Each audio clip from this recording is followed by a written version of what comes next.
Halo Sobat Quran yang beriman terkasih, jumpa lagi dengan saya Pastor Yos Fernandes Mamatus dalam Renungan Harian Kamis 4 Agustus 2022. Apa kabar? Saya berharap Anda semua dalam keadaan baik, sehat, dan tetap semangat. Hari ini merupakan peringatan wajib Santo Yohanes Maria Vianney, Imam. Bapak Ibu Saudara-saudari yang terkasih, mari kita siapkan hati dan pikiran kita untuk bersama-sama mendengarkan dan merenungkan sabda Tuhan. Injil pada hari ini diambil dari Injil Matius bab 16 ayat 13-23. Kita tandai diri kita dengan tanda kemenangan Kristus dalam nama Bapa dan Putra dan Roh Kudus. Amin. Tuhan bersamamu dan bersama rohmu. Inilah Injil suci menurut Matius. Dimuliakanlah Tuhan. Sekali peristiwa, Yesus tiba di daerah Kaisarea Filipi.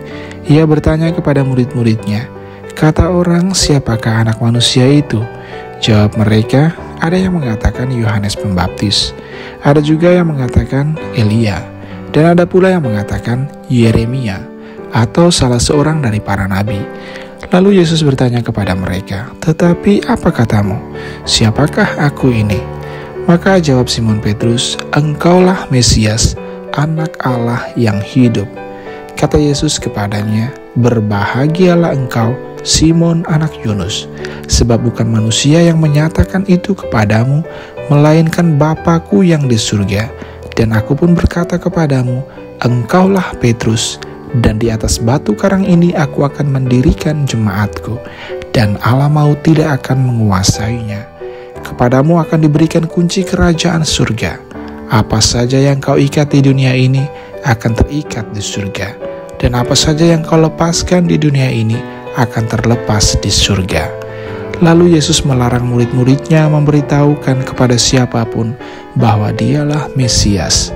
Sejak saat itu, Yesus mulai menyatakan kepada murid-muridnya bahwa ia harus pergi ke Yerusalem dan menanggung banyak penderitaan dari pihak tua-tua, imam-imam kepala dan ahli-ahli Taurat, lalu dibunuh dan dibangkitkan pada hari ketiga. Tetapi Petrus menarik Yesus ke samping dan menegur dia, katanya, "Tuhan, kiranya Allah menjauhkan segala hal itu. Hal itu sekali-kali takkan menimpa engkau." Tetapi Yesus berpaling dan berkata kepada Petrus, "Enyahlah iblis, engkau suatu batu sandungan bagiku, sebab engkau memikirkan bukan yang dipikirkan Allah, melainkan yang dipikirkan manusia." Demikianlah sabda Tuhan. Terpujilah Kristus. Sahabat Quran yang terkasih, Injil pada hari ini berbicara tentang pengenalan masyarakat umum dan para murid mengenai siapa Yesus itu. Bagi kebanyakan orang, Yesus dianggap sebagai Yohanes Pembaptis, Yeremia, Elia, atau salah satu dari para nabi. Sementara para murid yang diwakilkan oleh Petrus mengenali Yesus sebagai Mesias. Mesias dalam bahasa Ibrani berarti yang diurapi. Mesias dalam pandangan orang Yahudi adalah seorang penyelamat atau tokoh pembebas yang akan melawan bangsa asing yang menjajah orang-orang Yahudi. Mesias dalam pandangan mereka lebih bersifat politis. Maka Petrus sama sekali tidak mengamini ketika Yesus menubuatkan atau menyampaikan perihal sengsara dan penderitaan yang akan dialaminya di Yerusalem. Bagi Petrus, Mesias tidak boleh kalah. Mesias harus menjadi pribadi yang super, yang selalu menang, yang kuat. Mesias itu pejuang yang akan membebaskan bangsa Yahudi. Maka Petrus katakan, "Tuhan, kiranya Allah menjauhkan hal itu.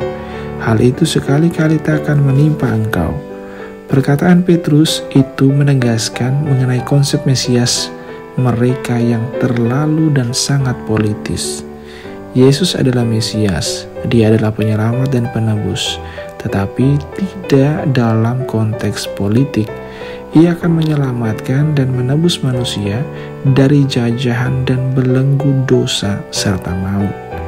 Dan cara untuk mencapai tujuan itu bukan dengan mematikan yang lain, sebagaimana pemimpin-pemimpin atau pejuang-pejuang lain yang akan membebaskan Para tawanan atau para jajahan itu selalu dengan tangan besi, dengan kekuatan, dengan mematikan yang lainnya. Tetapi Yesus demi mencapai atau untuk mencapai tujuannya, yakni menebus dan menyelamatkan manusia dari jajahan dan belenggu dosa, ia mematikan dirinya sendiri. Ia membiarkan dirinya disiksa, dihina, dan dibunuh. Sungguh sesuatu yang tidak mudah dimengerti oleh para murid saat itu dan juga oleh akal sehat manusia. Bagaimana mungkin seorang yang hadir sebagai penyelamat justru harus menderita sengsara dan seolah-olah tampaknya perlu diselamatkan. Tetapi begitulah faktanya. Jalan pikiran Tuhan sungguh tak terselami, terlalu dalam untuk diselami oleh logika manusia kita yang dangkal.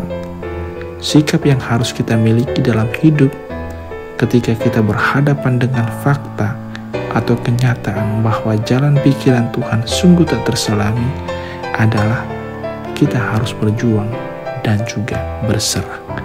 Lakukan yang terbaik yang bisa kita lakukan dan serahkan semua yang bisa kita lakukan kepada Tuhan. Kita tidak pernah bisa mengatur Tuhan sesuai dengan apa yang kita mau, apa yang kita pikirkan. Kitalah yang harus membiarkan diri kita diatur oleh Tuhan.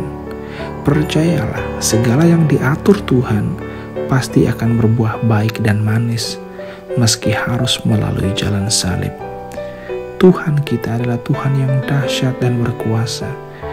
Ia dapat mengubah penderitaan menjadi kebahagiaan. Yesus adalah jaminan akan hal tersebut. Yesus berjaya dan mulia setelah mengalami peristiwa dan penderitaan yang mengerikan. Ia dihina, diludahi, dicambuki, bahkan ditikam sampai mati.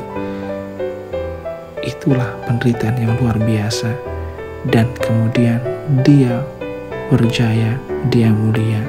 Dia menembus, menyelamatkan umat manusia dari jajahan belenggu dosa dengan mematikan dirinya. Maka kita tidak perlu menjadi orang yang mudah untuk putus asa dan tak berpengharapan.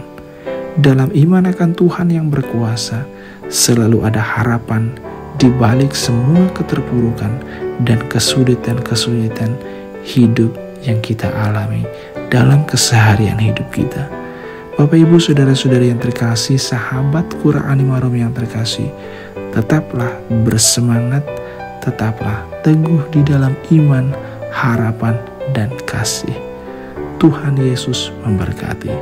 Dalam nama Bapa dan Putra dan Roh Kudus. Amin.